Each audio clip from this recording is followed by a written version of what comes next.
আসসালামু আলাইকুম ওয়ারাহমতুল্লাহি ওয়াবারাকাতুহু। ইসলাম একটি পরিপূর্ণ জীবন ব্যবস্থা, আর এই ইসলামের ভিত্তি দাঁড়িয়ে আছে 5টি মহান স্তম্ভের উপর। প্রিয় নবী মুহাম্মদ সাল্লাল্লাহু আলাইহি ওয়াসাল্লাম ইরশাদ করেন, ইসলাম 5টি স্তম্ভের উপর প্রতিষ্ঠিত। আল্লাহ ছাড়া কোনো ইলাহ নেই এবং মুহাম্মদ সাল্লাল্লাহু আলাইহি ওয়াসাল্লাম আল্লাহর রাসূল।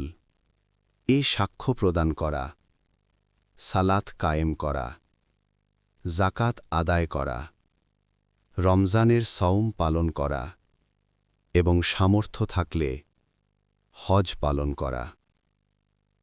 আজকের ভিডিওতে আমরা জানব আমলের দিক দিয়ে ঈমানদারদের শ্রেষ্ঠত্বের স্তরসমূহ। লজ্জা ঈমানের অঙ্গ। ভিডিওটি শেষ পর্যন্ত দেখুন, ইনশাআল্লাহ গুরুত্বপূর্ণ শিক্ষা পাবেন। আর আপনি যদি সহিহ হাদিস ও কোরআনের আলোকে এমন আরও আলোচনা পেতে চান, তাহলে আমাদের চ্যানেলটি সাবস্ক্রাইব করে সঙ্গে থাকুন। চলুন শুরু করি। পরিচ্ছেদ 2/15। আমলের দিক দিয়ে ঈমানদারদের শ্রেষ্ঠত্বের স্তরসমূহ।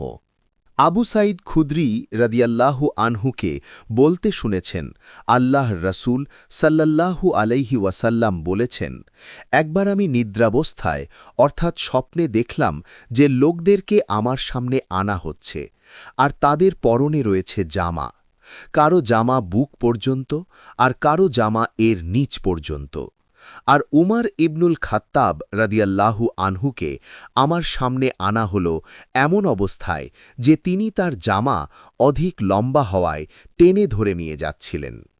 সাহাবীগণ আর্জ করলেন, হে আল্লাহর রাসূল, আপনি এর কি তাবির করেছেন?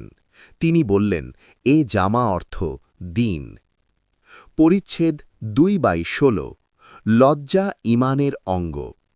আব্দুল্লাহ ইবনে উমর রাদিয়াল্লাহু আনহু হতে বর্ণিত, একদা আল্লাহ রাসূল সাল্লাল্লাহু আলাইহি ওয়াসাল্লাম এক আনসারীর পাশ দিয়ে অতিক্রম করছিলেন।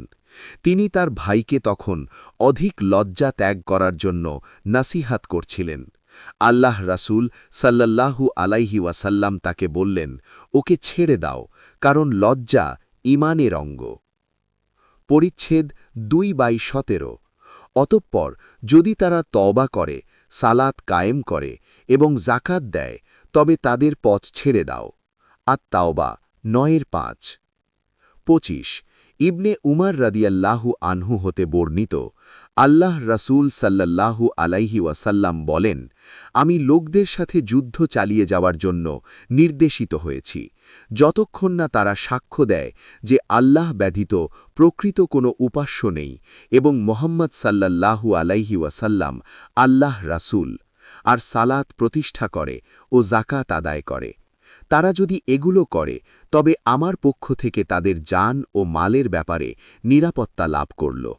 অবশ্য ইসলামের বিধান অনুযায়ী যদি কোনো কারণ থাকে, তাহলে স্বতন্ত্র কথা, আর তাদের হিসাবের ভার আল্লাহর উপর অর্পিত।